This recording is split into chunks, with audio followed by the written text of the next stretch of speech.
আসসালামু আলাইকুম সাকিবান ভাই ও বন্ধুরা, আশা করি ভালো আছেন।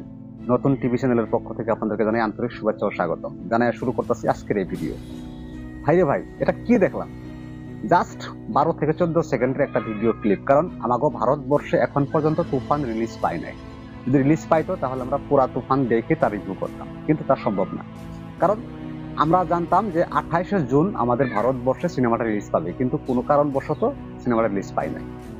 তো কিছুক্ষণ আগে ফেসবুকে একটা ভিডিও ক্লিপ দেখে আসলাম, যে ভিডিও ক্লিপে দেখা যাচ্ছে যে 12 থেকে 14 সেকেন্ডের একটা ভিডিও, সেখানে শাকিব খানের দুর্দান্ত পারফরমেন্স।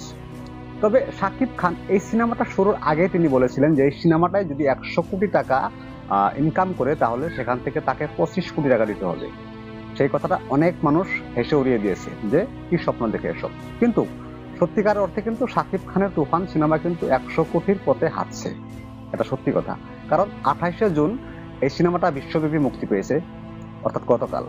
তবে এই সিনেমাটার সব জায়গা থেকে এর পজিটিভ রিভিউ আসছে। আসুন দেখি এই সিনেমা নিয়ে এর প্রযোজক রায়হান রাফি কি বলেছে, এই বিষয়ে আলোচনা করি। তুফান যে সেল দিচ্ছে এটা গত 20 বছর কোনো বাংলা ছবি দিতে পারেনি। আসলে বেদেমে জোস্তার জায়গায় বেদেমে জোস্তা আছে। বেদেমে জোস্তা ওরকম ব্যবসা না করলে আরো ভালো সিনেমা হতো না। তুফানের জায়গায় তুফান, কেউ কারো সিনেমাকে ছোট করতে পারে না।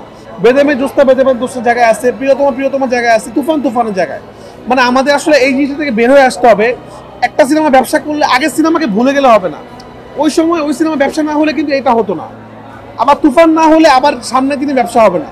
তো ব্যবসা শুনলেন, রায়হান রাফি বলছে যে তুফান 1 শুধুমাত্র একটা সিনেমা, কিন্তু তুফান 2টা এই এরপরে তুফান 2 আসছে। আর এই তুফানের চাইতে তো মানে বেশি ইনকাম করবে বলে তারা আশাবাদী। তবে এই বিষয় নিয়ে পশ্চিমবঙ্গের একজন ভিলেন আপনারা শাকিব খান আছেন, তো এবং ছবিটা মার কাটানি হিট হবে। চিনিস আমাকে রতন বসা এর মুখ থেকে এক সাংবাদিক প্রশ্ন করেছিল যে এখানে তুফান আসছে। উনি বলেছিলেন যে তুফান তো মার কাটারি হিট করবে, মানে অন্যান্য সিনেমার চেয়ে অনেক ভালো যাবে তুফান। তবে আশা করা যাক আমাদের ভারতবর্ষে যেদিন তুফান রিলিজ পাবে, আর এমনকি এই তুফান সিনেমাটা হিন্দিতেও ডাব হচ্ছে, আমরা হিন্দিতেও দেখতে পাবো। তো আশা করা যাক তুফানটা খুব ভালো হবে।